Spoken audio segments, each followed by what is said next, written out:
buenas tardes, ¿cómo les va?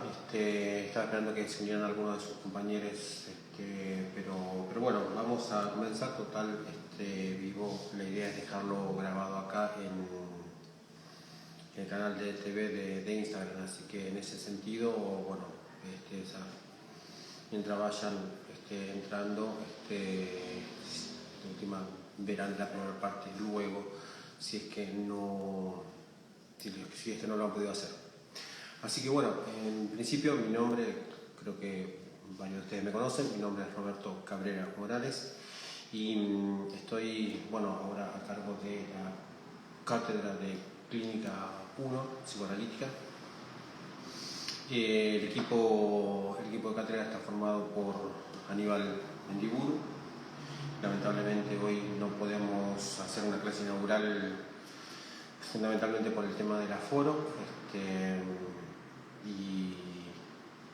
no podemos hacer una clase inaugural en vivo donde podamos presentar el resto del equipo de cátedra, ¿sí?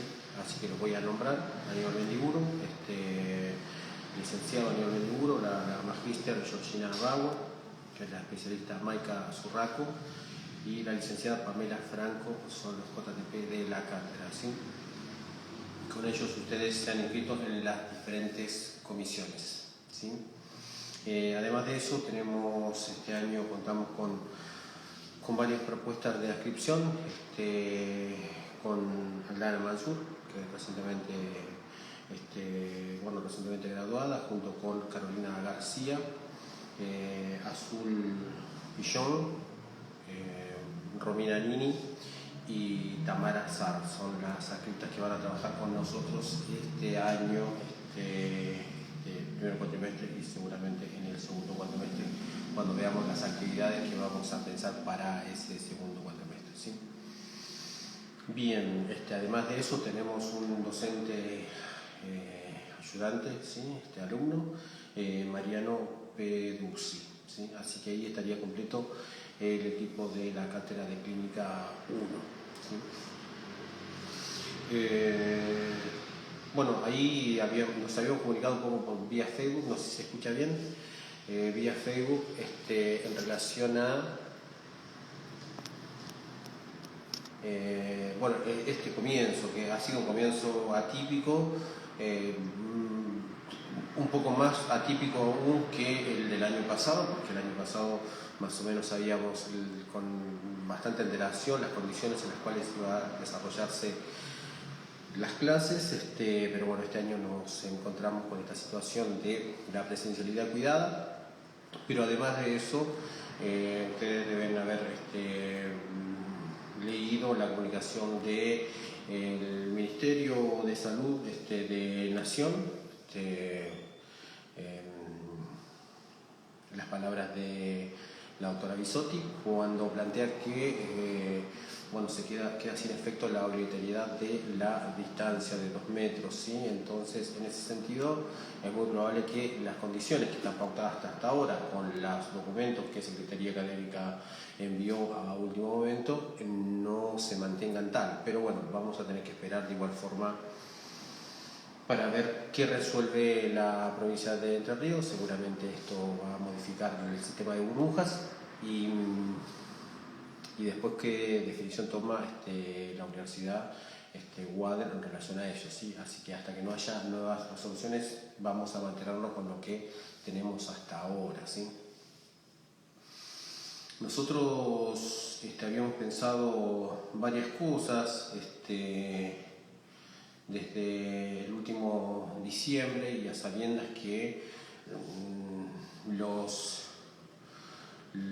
teóricos, y esta es la información que todos nosotros teníamos, iban a ser virtuales, y los prácticos iban a ser presenciales, ¿sí? Ahora tenemos esta cuestión mixta de los teóricos, virtuales y presenciales.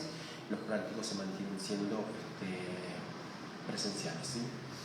Habíamos pensado una modificación que ya veníamos trabajando 2020, 2021, más profundamente el 2021, que no la pudimos llevar adelante tanto como hubiésemos querido, fundamentalmente porque la cuestión pandémica hizo que nos distanciáramos bastante, aunque utilizamos los medios virtuales, no es lo mismo afrontar ciertas dificultades en la presencialidad que en la virtualidad, ¿sí? Entonces, en ese sentido, preferimos abocar ciertos esfuerzos a ver cómo llevar adelante el cursado virtual, el 2020, el 2021 hicimos algunas modificaciones y este año pensamos profundizar esas modificaciones, ¿sí? La idea es no repetir contenidos de otras materias y en todo caso utilizar ese contenido para profundizar en algunas problemáticas clínicas, ¿sí? Eso demanda un esfuerzo de parte de ustedes, también de nosotros, pero fundamentalmente en relación a la relectura de algunos textos que ustedes deberían haber transitado, para poder articularlos en algunas problemáticas clínicas más actuales, ¿sí? Eso siempre se nos había escapado, siempre eso había sido dificultoso poder llegar al punto de transitar una serie de textos como para arribar a problemáticas actuales, aquellas que en todo caso se mantenían con el tiempo y aquellas que se han ido modificando, ¿sí? La idea entonces es tratar de avanzar un poco en eso. Esta es una apuesta de la cátedra. Por eso yo también les decía mediante un mensaje allí en el Facebook que bueno, que iba a ser un año bastante creativo, con una impronta de investigación. Entonces la idea es ir construyendo, si bien nosotros vamos a presentar un programa en los próximos días, porque también esto se ha extendido y nos han pedido que hasta que no lleguen algunas directivas en relación a la confección de los programas de este año, no enviemos los programas, los proyectos de cátedra, con lo cual vamos a ir trabajando con un programa provisorio que probablemente sea el definitivo, pero si hay alguna modificación la tendremos que hacer en el camino. Digo esto que no se va a extender más allá del mes de abril, ¿sí? Pero son 2 o 3 semanas, ¿sí? Entonces, la idea es profundizar en algunas cuestiones clínicas, retomando la clínica freudiana con la lectura que hace Lacan en relación a ese famoso retorno a Freud, ¿sí? Entonces utilizaremos, y acá tenemos también una serie de problemas que escapan a la cátedra, que fundamentalmente se da a partir de que en el plan de estudio ustedes tienen clínica junto con psicopatología 1, clínica 1 junto con psicopatología 1, y eso hace que nosotros necesitemos utilizar una lectura que ustedes tienen allí para poder avanzar en situaciones clínicas y entonces vamos al mismo tiempo con algunas cuestiones clínicas y al mismo tiempo ustedes están leyendo psicopatología. Uno podría decir donde se termina la psicopatología empieza en todo caso la clínica. Trascender el sesgo psicopatológico que por ahí se le ha otorgado al psicoanálisis es una tarea que nosotros estamos intentando realizar, ¿sí? Entonces, en ese sentido, vamos a mantener una estructura básica de los historiales freudianos, pero vamos a utilizarlos en el sentido de que ustedes ya los han trabajado, por lo menos algunos de ellos. Sé, digamos, que hay algunos que trabajan menos y entonces les vamos a dedicar un poco más de tiempo a esos historiales clínicos, pero la idea es trascender eso, ¿sí?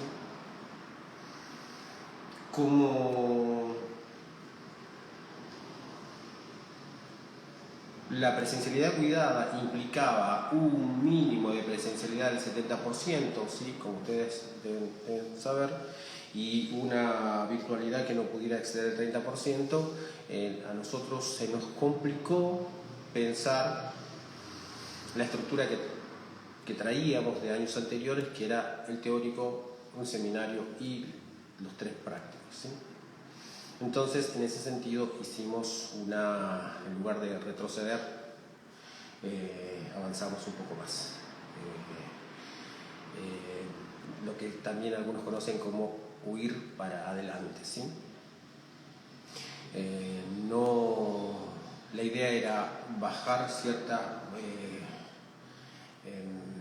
expectativas que nosotros teníamos con respecto a la transmisión, o en todo caso apretar el acelerador y innovar mucho más allá de lo que habíamos pensado en un principio, ¿sí? Entonces, quería retomar por lo menos una idea metodológica. Si nosotros pensamos en el retorno a Freud, voy a armar un par de pequeños fragmentos ahora, y en todo caso después podemos dialogar en función de las preguntas que seguramente ustedes tienen. Entonces utilizamos, por eso dejé abierto allí el cuadro de los comentarios para que ustedes puedan hacer las preguntas por allí si lo desean, pero denme por lo menos unos minutitos como para poder avanzar en una propuesta metodológica, ya que si decimos que la idea sería el retorno a Freud, tomar una frase del historial de Schreber, tomo 12, de Amor Editores, sobre la página 72, dice algo llamativo, ¿no? En relación a la producción delirante de Schreber, que obviamente ustedes van a transitar en psicomatología y también vamos a revisar acá en clínica. Dice así, sobre el último parágrafo, al final del último parágrafo, en la página 72, queda para el futuro decidir si la teoría contiene más delirio del que yo quisiera o el delirio más verdad de lo que otros hayan hoy creíble, ¿sí? Hace una comparación entonces entre la teoría psicoanalítica y el delirio schreberiano, ¿sí? Y si Freud hace esa comparación, bueno, la idea es utilizar el mismo método que plantea Freud para Schreber en relación a la teorización psicoanalítica, ¿sí?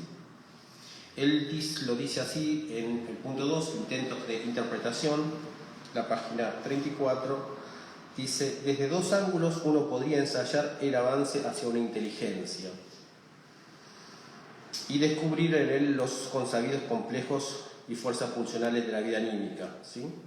Desde 2 lugares. Él intenta avanzar en el delirio de Schreber, en la composición del delirio de Schreber, y dice: desde las exteriorizaciones delirantes del propio enfermo y desde las ocasiones a raíz de las cuales contrajo la enfermedad, ¿sí?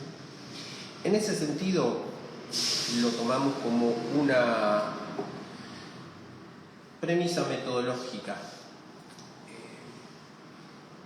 Avanzar sobre la teoría en relación a los contenidos de la teoría, en relación a lo que sería su cohesión interna, la propuesta conceptual que tiene el psicoanálisis, las modificaciones que esa propuesta conceptual ha tenido durante varios años, ¿sí? O sea, cómo se articulan los diferentes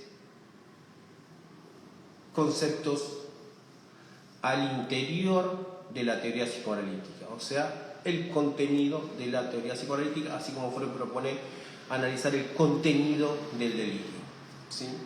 Pero además de eso, él dice, además de analizar el contenido del delirio, lo que él dice es las condiciones en las cuales ese delirio se produjo, las condiciones que hicieron que estallara ese delirio, ¿sí? Y en ese sentido nosotros allí vamos a tratar de localizar las condiciones en las cuales la teoría psicoanalítica se produjo. Entonces, no solamente el contenido, sino también el contexto, ¿sí? Los diálogos con otras disciplinas, los problemas a los cuales se enfrentaba Freud y a los cuales se enfrentaba Lacan a posteriori, o con posterioridad. ¿Cuáles son aquellos elementos de la historia, de aquellos que compusieron la teoría psicoanalítica, ¿sí? ¿Con qué preguntas, con qué formas de responder, con qué arsenal teórico tenían para responder a esas preguntas, y también con qué prejuicios, con qué límites en función de su época, ¿sí? En ese sentido, la idea es, por lo menos, ubicar, y por eso yo lo había puesto acá, las potencias mitopoéticas de la humanidad no han caducado, ¿sí? Esto es lo que dice Freud, citando a Jung en el historial de Schroeder, ¿sí? Las potencias mitopoéticas, con lo cual nosotros estamos hablando allí de la potencia de producción mítica que encontramos en el delirio, ¿sí? Y en ese sentido el mito, la producción mítica, va a ser uno de los ejes centrales en relación al programa de este año. Fundamentalmente en relación a la construcción del fantasma. Digo esto y también lo que planteo es que durante las clases que tenemos hasta finalizar este curso, este breve curso, trataremos de dar cuenta de esto que estoy diciendo yo ahora, ¿sí? La construcción del fantasma como una forma de respuesta a las demandas, a las dobles demandas. En todo caso, uno podría ponerlo de esta forma. Si nosotros tenemos el aparato psíquico, ¿sí? El aparato psíquico es demandado desde lo que Freud llama endógeno, ¿sí? Un interior exterior al aparato, ¿sí? Y desde lo exógeno, o sea, la realidad para Freud, o un exterior, ¿sí? Desde acá está demandado el aparato psíquico desde estos elementos del interior del cuerpo y de estos elementos que son exteriores, ¿sí? Después podemos ver si acá argumentamos el hecho de que se trata de una banda de Moebius y no efectivamente de una realidad exterior-interior, así como el cuerpo bolsa o el cuerpo bola, que hace que haya un interior y un exterior, sino que hay una comunicación. Pero más allá de eso, la idea, sin dejar de lado que eso efectivamente está en la teorización lacaniana y uno la puede reencontrar también allí en Freud, sin avanzar todavía allí, lo que podemos decir es que el aparato psíquico recibe ciertas exigencias desde su interior, lo que Freud también llamaba allí esos procesos físico-químicos, y además recibe ciertas demandas desde el exterior, ¿sí? Recuerden también que el yo y el ello Freud ubica a la realidad como una instancia psíquica, ¿sí? Él dice, bueno, tenemos el yo, el super yo, el ello, y la realidad como instancia psíquica. Incluye la realidad en ese armado, ¿sí?, de su aparato psíquico, ¿sí? Entonces, fundamentalmente allí, esa construcción, ese armado psíquico que nosotros podemos denominar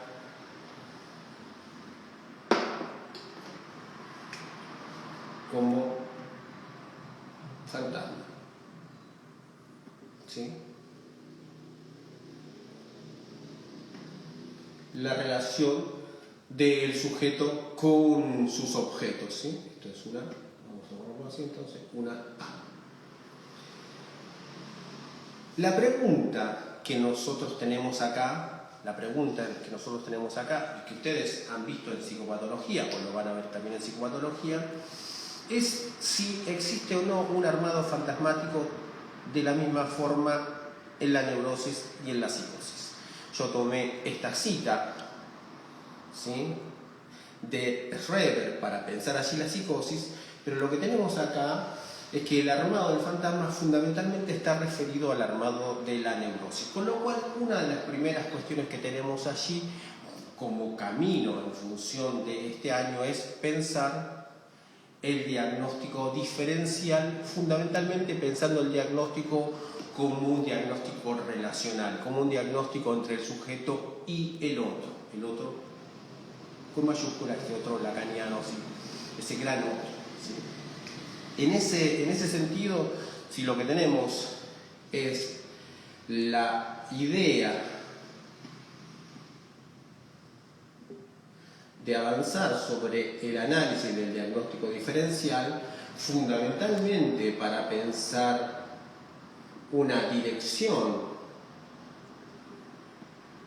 de la cura diferencial, ¿sí?, una dirección de la cura diferencial, lo que tenemos es que debemos analizar las relaciones entre la psicosis y las neurosis. En ese sentido, la división tripartita lacaniana, neurosis, psicosis y perversión, a nosotros particularmente, y teniendo en cuenta la brevedad de este curso, lo que nos va a interesar es fundamentalmente la distinción entre neurosis y psicosis. Ustedes, estoy anticipando un recorrido, digo, no es que esto es una introducción de anticipar un mapa general, y por supuesto hay un montón de preguntas allí que la vamos a ir desandando a medida que avancemos durante la cursada, ¿sí? Hay una concepción bastante difundida, ustedes la deben haber escuchado, que plantea que en la psicosis hay ciertos procesos, ciertas operaciones que no se han producido, ¿sí?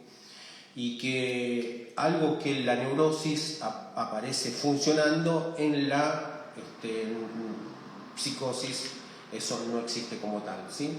Esta es una concepción freudiana que Lacan retoma en los años 50 cuando construye su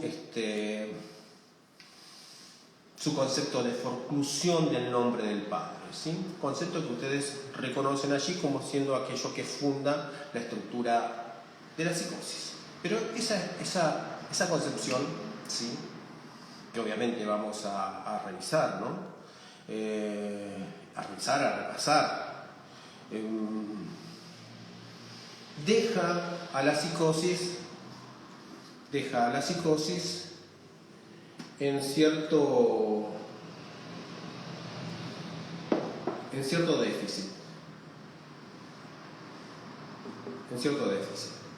Y la idea es ver si podemos trascender, ¿sí?, ir más allá de una concepción que deja la psicosis en déficit en relación a la neurosis. Y para ello necesitamos entonces construir ciertas herramientas teóricas que permitan, ¿sí?, construir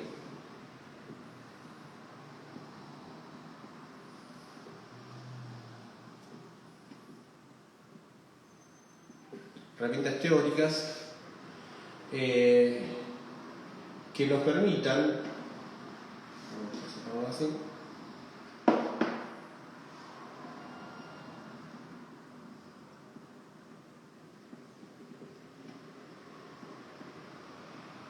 pensar un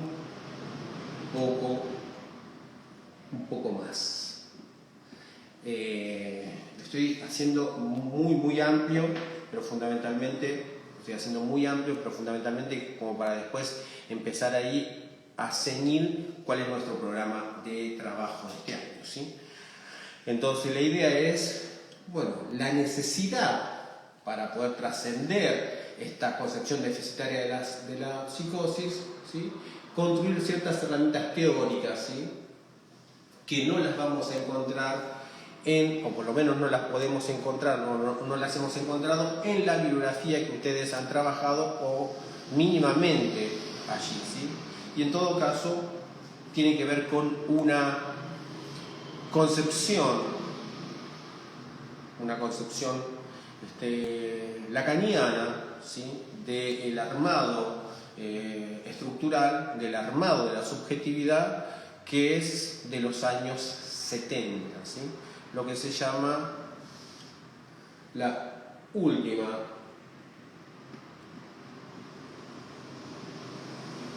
enseñanza de Lacan. Este es un objetivo, ¿sí? Objetivo que también va a encontrar sus límites en función de que tenemos que acarrear un montón de elementos como para poder sacar de esto algunas mínimas cosas, ¿sí? Uno podría decir, tenemos que filtrar mucha arena para poder encontrar alguna pepita de oro allí, ¿sí? Algún fragmento precioso, ¿sí? Y entonces eso implica un trabajo importante, ¿sí? En relación a lo que decíamos con respecto al armado fantasmático, nosotros nos encontramos que las presentaciones clínicas, y esto también es algo que generalmente no hemos podido avanzar en esta materia, sí lo hacíamos un poco más cuando esta materia era anual, y entonces podíamos hablar de patologías actuales. Después cuando se hizo cuadrimestral eso se hizo cada vez más difícil, pero ahora la idea es poder avanzar en relación a ello, ¿sí? Y entonces lo que tenemos es pensar ciertas formas fantasmáticas en donde la presentación clínica, además de síntomas, aparecen acting, pasaje al acto, o simplemente angustia, cuando no solamente inhibición. ¿Sí? Inhibición. Estas presentaciones clínicas actuales nosotros debemos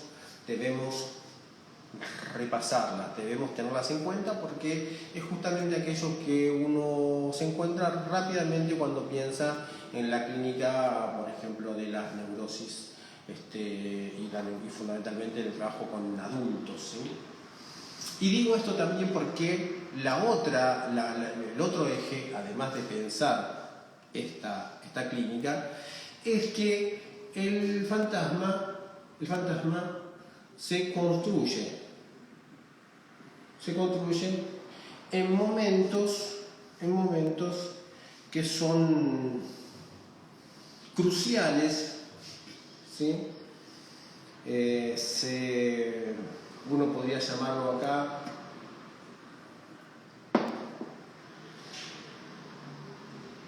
como procesos de constitución subjetiva, ¿sí? No estamos hablando de otra cosa que lo que Freud llama también allí en la conferencia 23, en los caminos de la formación de síntomas, lo que él llama entre las series complementarias, esa parte de la serie complementaria, de la predisposición o del vivencial infantil, ¿sí? Cómo se construyó una forma de respuesta en ese vivencial infantil que Freud pone a cuenta de la predisposición, ¿sí? Entonces lo que tenemos acá en estos procesos de la constitución subjetiva son los momentos de la niñez, ¿sí? Eso uno podría decir vamos a ponerlo así, de la neurosis infantil, ¿sí?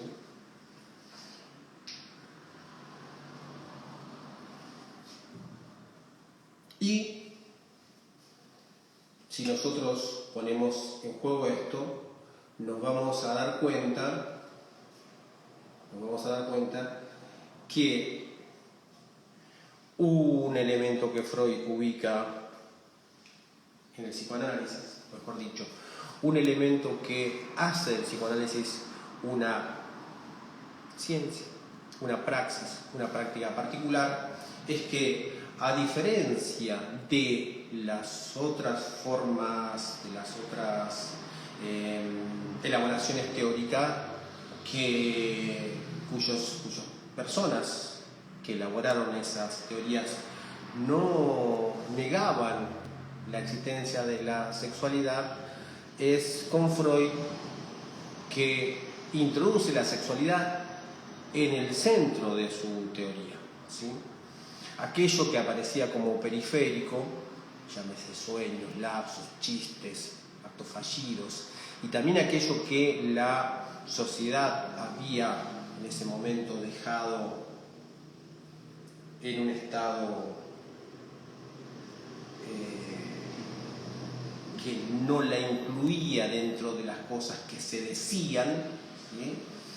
Freud le permite a ese costado tan importante de la vida de los seres humanos, le permite, digamos, vamos a decirlo así, le da la palabra. Permite que eso se escuche, que la sexualidad se escuche. Cuestión que hace del psicoanálisis, por lo menos en ese punto, una disciplina diferente de las anteriores. Es cierto que después tenemos los avances de la sexología y eso no le quita mérito ni a uno ni a otro, ¿sí? Me parece que, digamos, que los avances de la sexología deben ser incorporados también al pensamiento y a la posibilidad de conceptualizar que tiene el psicoanálisis y a la clínica psicoanalítica en sí misma también, ¿no? Parece, digamos, que allí una discusión entre el psicoanálisis con cierta pureza y contra la sexología me parece, digamos, que no tiene demasiado sentido, pero lo podemos ver, lo podemos discutir y podemos ver cómo fundamentar esta propuesta, ¿sí? Dentro de la inclusión de la sexualidad, nosotros nos encontramos con que fundamentalmente la sexualidad es incluida en el psicoanálisis, introducida en el psicoanálisis a través de la histeria, a través de la escucha de la histeria. Y también, y esta es una propuesta para este año, ¿sí?, en relación a la teoría de la bisexualidad, ¿sí?, y particularmente de la homosexualidad. y la homosexualidad. O sea, lo que tenemos acá son los procesos de sexuación. ¿Sí? En ese punto, lo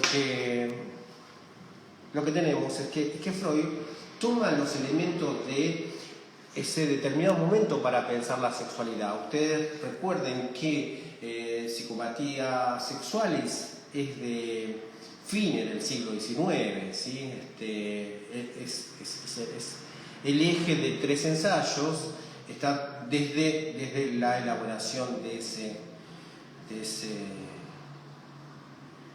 texto de Krafft-Ebing, ¿sí? Psicopatías sexuales.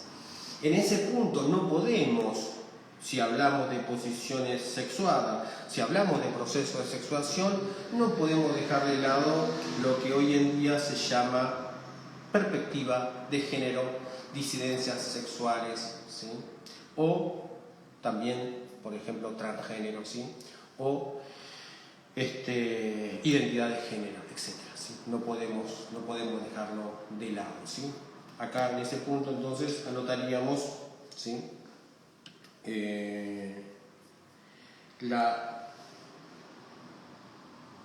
Los procesos de sexuación, ¿sí? Tenemos entonces acá una perspectiva de género. No sé si se alcanza a ver ahí, perspectiva de género, que tenemos que revisar a la luz de lo que habíamos dicho en un comienzo, del contenido y también de las condiciones que hicieron posible esa forma de pensar las posiciones sexuales, ¿sí? En ese sentido, la idea es que para la parte más organizativa, la idea es que esto lo vamos a trabajar en términos generales, en un programa general, común, troncal de la materia, que se va a dictar fundamentalmente en los teóricos. Y vamos a retrabajarlo en otros espacios, en algunos talleres, ¿sí? Y los que antes se llamaban prácticos, ahora se van a convertir en seminarios. Esta es una modificación importante, lo dijimos hace un rato de esta forma. En lugar de retroceder, lo que hicimos fue, avanzar más allá de lo que teníamos pensado hace 2 semanas atrás, y entonces las comisiones no van a ser más comisiones de prácticos, sino van a ser comisiones de seminario, y van a tener entonces la comisión, ¿sí? 1 y 4, con Aníbal Mendiburu, van a trabajar la profundización de esto. Nosotros lo vamos a trabajar, cada uno de estos temas lo vamos a trabajar en el teórico, pero ustedes van a trabajar allí, en ese seminario, una profundización de esa temática, de la temática de lo que sería, para decirlo en términos de la propuesta del seminario, borro esto y lo voy a poner como propuesta del seminario. Las comisiones 1 y 4 entonces van a trabajar un seminario que se llama nudismo, ¿sí? Y que tiene que ver, lo digo rápidamente, con la última enseñanza de Lacan. Obviamente, nudismo hace juego con la desnudez y con, obviamente, los nudos, porque si ustedes también, desnudarse significa sacarse los nudos, porque en principio la ropa no tenía ni abrojo ni cierre, sino que en todo caso la ropa se anudaba. Por eso cuando uno se desnudaba era sacarse los nudos, ¿sí? Con lo cual tenemos acá este seminario que fundamentalmente va a trabajar allí con una aproximación, una herramienta teórica que son los nudos, ¿sí? La topología, la matemática, ¿sí? Para poder pensar, insisto, una profundización de esta concepción que trascienda el déficit, por ejemplo, de la psicosis, o que permita ciertos elementos que nos permitan pensar otras cosas en el campo de la neurosis, ¿sí? En ese sentido, este segundo eje que pusimos acá lo van a trabajar en las comisiones 2 y 3, ¿sí? Con Maika Zurraco, ¿sí? En el seminario que va a tomar inhibición, síntoma y angustia en la clínica de adultos, ¿sí? Este otro punto, los procesos de la constitución subjetiva, lo van a trabajar en las comisiones 7 y 8, lo van a profundizar en las comisiones 7 y 8 con clínica de niñez y adolescente con la profesora Pamela Franco, ¿sí? Y este último punto, que está puesto acá, ¿sí? Lo van a trabajar en las comisiones 5 y 6 con la profesora Georgina Bauer, ¿sí? Entonces, los prácticos ya no son más prácticos, sino son seminarios con estas características.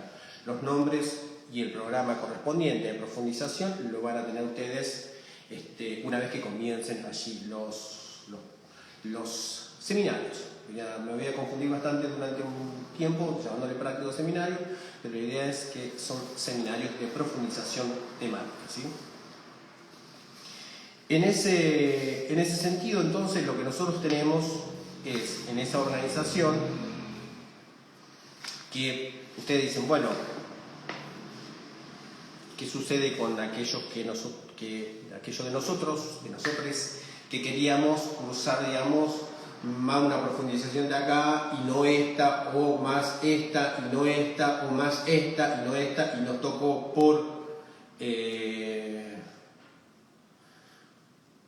nos tocó fundamentalmente porque ustedes se inscribieron así, nos tocó la que nos tocó.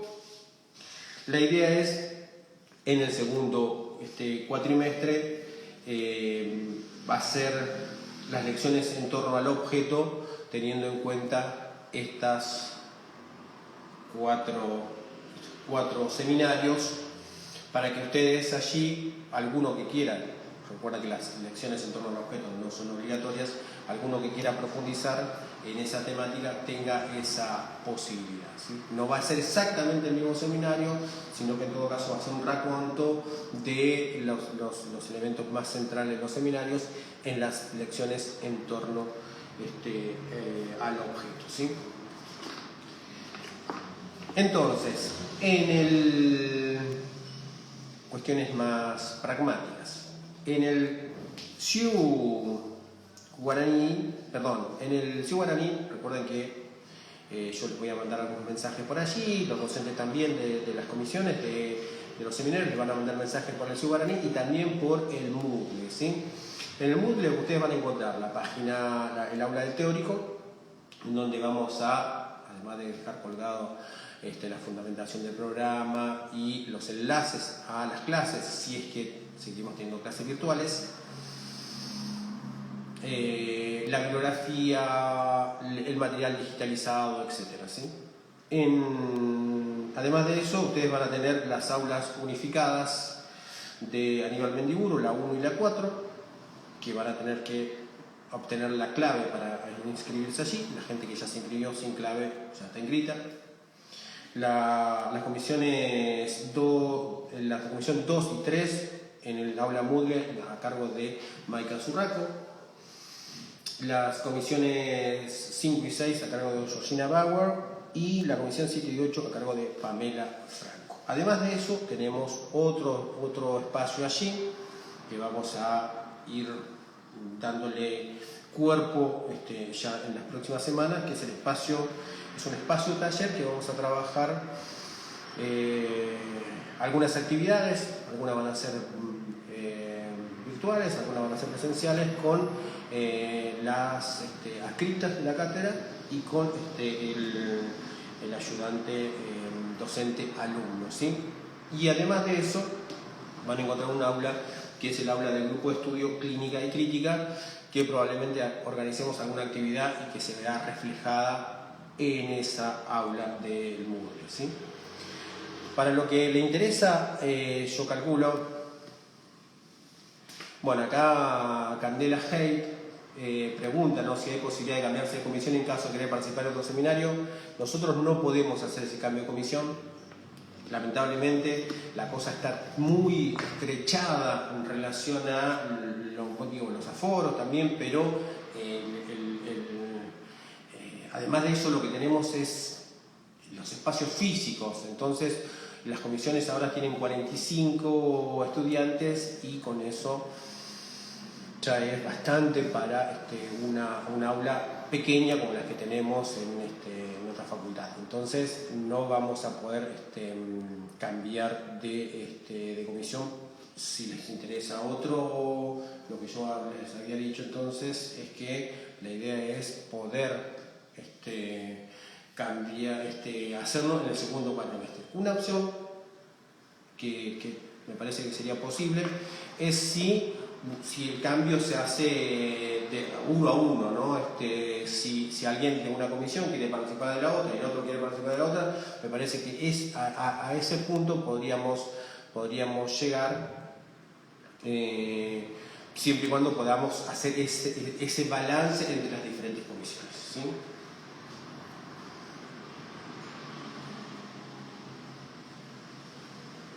Sí, yo me di cuenta que lo habías preguntado antes, Candela. Yo no había visto la pregunta porque estaba viendo, digamos, si aparecían en los comentarios. Ustedes pueden hacer o preguntas en el cuadradito de las preguntas o directamente en los comentarios. Allí pueden hacer las preguntas que les parezca, ¿sí?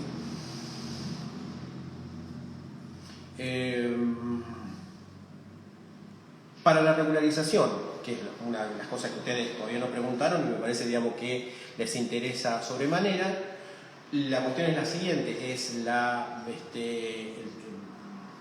que esperar la directiva académica para ver el tema de la asistencia. La virtualidad obviamente no tiene asistencia porque es de acceso asincrónico, pero la presencialidad sí probablemente tenga asistencia y hay que ver, digamos, el porcentaje de asistencia que se necesita. Digamos, los teóricos los vamos a trabajar también, digamos, en una incertidumbre bastante importante. La idea es trabajar cada 15 días presencial,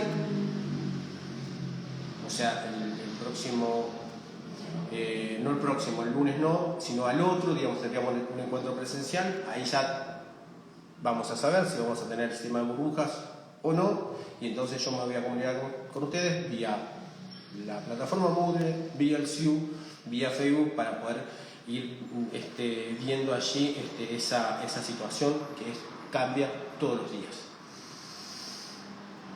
Entonces tenemos que ver todavía el tema de la asistencia. No ha bajado una directiva desde académica para ver el tema de la asistencia, pero sí la presencialidad implica asistencia en un porcentaje que el reglamento académico lo plantea en un 70 u 80%, no recuerdo bien, ¿sí? Pero va a ser ajustado, digamos, al reglamento académico y también a las personas que trabajan, que tienen un porcentaje, un 60% creo, de la asistencia obligatoria, ¿sí? Entonces, la regularización de la materia va a ser aprobando un parcial, ¿sí?, que muy probablemente será al estilo de lo que venimos haciendo años anteriores, ¿sí?, cuestionario, aula Moodle, ¿sí? Esa es la regularización, con la asistencia y aprobando el parcial de cada uno de los seminarios. Obviamente los seminarios van a tener una bibliografía bastante más extensa porque es de profundización, pero se les va a tomar en el parcial una bibliografía mínima. En esto, digamos, quédense tranquilos que nosotros pensamos, digamos, en la capacidad también de procesamiento que hay, pero no podemos quedarnos en eso solamente, sino que tenemos que avanzar un poco más. Entonces, para aquellos que necesitan o que, bueno, no están demasiado interesados, y me parece, digamos, que esto es algo legítimo, bueno, que haya algo mínimo que recorrer que implica, digamos, el pasaje, digamos, por determinada problemática. Y en eso tenemos una bibliografía que va a ser mínima, pero va a estar, digamos, situada en cada uno de los seminarios. Y después sí va a haber otra bibliografía más y obviamente los docentes se van a explayar en otros tópicos y que le va a servir a la gente que esté más interesada, ¿sí? Entonces la idea es que no sea un suplicio ni tampoco hacer que a todo el mundo le interese sumamente el psicoanálisis ni nada por el estilo. La idea es que ustedes puedan encontrar allí una mirada particular desde el psicoanálisis y aquello que les interesa un poco más, que tengan la posibilidad también de profundizar un poco seriamente en algunos de los problemas que hoy en día atañen a la práctica clínica, fundamentalmente psicoanalítica, ¿sí? Para la acreditación de la materia, o sea, para el final, ustedes no van a rendir los seminarios, sino que van a rendir solamente la bibliografía, no del seminario, sino la bibliografía central de la materia, que en todo caso consta de un punteo general de cada uno de estos elementos que fuimos desarrollando muy rápidamente y muy mínimamente en el día de hoy, ¿sí? No sé, a ver, hay unas preguntas. Yo no voy a inscribir a ninguna comisión, nosotros no lo sabemos. Maricelsar, eso hay que verlo con un alumnado, porque la comisión única es el teórico y no el teórico no necesitan inscribirse, ¿sí?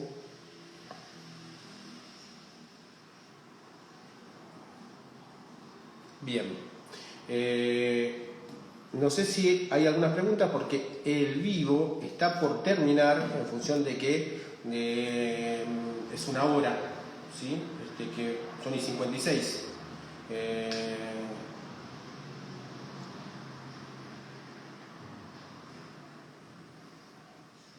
El material, Yami Zurdo, el material nosotros lo vamos a tener digitalizado y lo vamos a dejar también en la fotocopiadora que se llama El Clon, que queda por calle San Juan, y Urquiza, ¿sí? El Clon. Fundamentalmente trabajamos con ellos porque ellos no ponen cualquier bibliografía, sino que respetan la bibliografía que nosotros les dejamos, ¿sí? Entonces, la bibliografía, la fotocopiadora,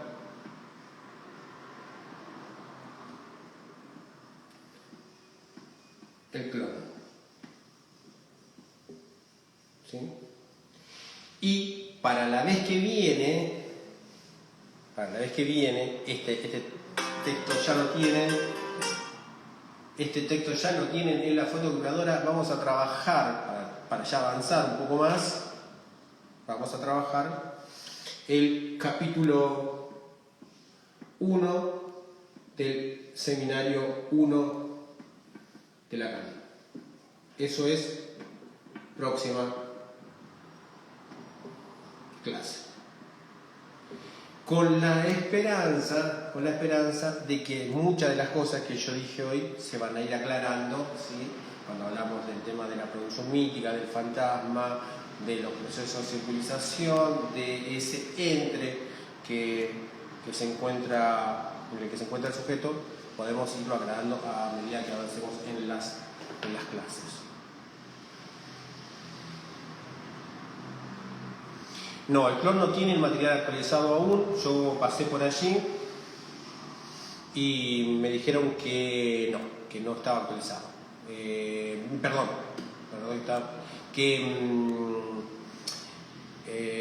Yo pasé por allí para decirle que le iba a enviar lo antes posible el material actualizado, o sea que no lo tiene actualizado. Me confundí ahí porque me está diciendo que falta 1 minuto 30 para que se corte, ¿sí?